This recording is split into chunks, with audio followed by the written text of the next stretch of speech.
ડિંડોલી વિસ્તારમાં બેફામ દોડતા ટ્રક ચાલકે એક બાળકને અડફેટે લીધો હતો। બાળકને એટલી ખતરનાક ટક્કર મારી હતી કે બાળકનો એક હાથ છૂટો પડી ગયો હતો। ત્યારબાદ બાળકને ગંભીર હાલતમાં સિવિલ હોસ્પિટલમાં ખસેડવામાં આવ્યો હતો। સુરતના રસ્તા પર દોડતા ભારે વાહનો છાસવાર અકસ્માત સર્જતા હોય છે, ત્યારે ડિંડોલી વિસ્તારમાં એક ટ્રકે કહેર મચાવ્યો હતો। મંદિરેથી દર્શન કરીને પરત ફરતું બાળક રસ્તામાં પોતાની મસ્તીમાં દોડતું રમતું ઘર તરફ આવી રહ્યું હતું। તે દરમિયાન રસ્તો ક્રોસ કરતી વખતે ટ્રકની અડફેટે આવી જતા હાથ કપાઈ ગયો હતો। પોતાના બાળકની ગંભીર હાલત જોઈને માતા સ્તબ્ધ થઈ ગઈ હતી। ડિંડોલી વિસ્તારમાં 6 વર્ષીય બાળકને ટ્રકે અડફેટે લીધો હતો। બાળકનું નામ ગૌરવ જ્ઞાન હોવાનું સામે આવ્યું છે। સમગ્ર દુર્ઘટનામાં બાળકનો હાથ કપાયો હતો, જેથી બાળકને સારવાર માટે તાત્કાલિક નવી સિવિલ હોસ્પિટલ ખાતે ખસેડવામાં આવ્યું હતું। બાળક ભગવાનના મંદિરે દર્શન કરી પરત ફરી રહ્યો હતો ત્યારે આ ઘટના બની હતી। સમગ્ર મામલે પોલીસે ગુનો નોંધી તપાસ શરૂ કરી છે।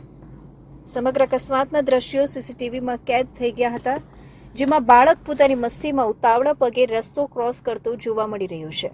બાળકનું ધ્યાન બીજી બાજુ હોવાથી પાછળથી આવતા ટ્રક પાછળ તેનું ધ્યાન રહ્યું ન હતું, જેના પગલે ટ્રક તેના પર ફરી વળ્યો હતો। જોકે ટ્રક ચાલકને અંદેશો આવતા જ તેણે ટ્રક થંભાવી દીધી હતી।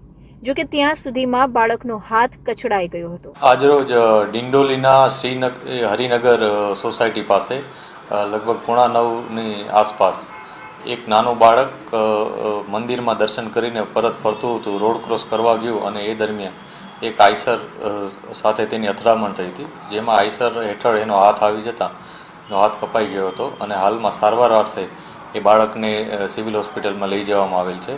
જે આઈસર ચાલક ટેમ્પો ચાલક ડ્રાઈવર છે એનું નામ છે કુંદન વાસ્કેલ અને પોલીસ એને પોલીસ સ્ટેશન લઈ આવેલ છે। ત્યાં લોકો ભેગા થયા હતા, લોકોને પોલીસે સમજ પાડી અને પરત મોકલી દીધેલ હતા। આસપાસના જ લોકો હતા, તે જ વિસ્તારમાં રહેતા હતા તમામ લોકો। આ બનાવ અનુસંધાને પોલીસે ફરિયાદ નોંધવાની તજવીજ ચાલુ કરેલ છે અને ત્યારબાદ કાયદેસરની કાર્યવાહી કરવામાં આવશે। ઘટના બાદ આઈસર ટેમ્પો ચાલક કુંદન વાસ્કેને પોલીસે ઝડપી પાડી ગફલતભરી રીતે વાહન અંકારી બાળકને ગંભીર રીતે ઘાયલ કરવાનો કેસ નોંધી કાર્યવાહી કરી છે। તબીબોએ કહ્યું કે બાળકનો હાથ છૂટો પડી ગયો છે, જેને પરિવાર સાથે જ લઈને આવ્યો હતો। બાળકના માથામાં ગંભીર ઈજા થઈ હોવાથી 3 ટાંકા લેવા પડ્યા છે, જ્યારે જમણા પગે અને બંને હાથે ઈજાઓ થઈ છે। આ સાથે જ ડાબા પગમાં ફ્રેક્ચર થઈ ગયું છે। હાલ તો બાળકને સર્જરી વિભાગમાં ખસેડવામાં આવ્યું છે। બાળક ખૂબ જ હિંમતવાળું છે। હવે તબીબી સારવાર બાદ ખબર પડશે કે હાથ બચી શકશે કે નહીં।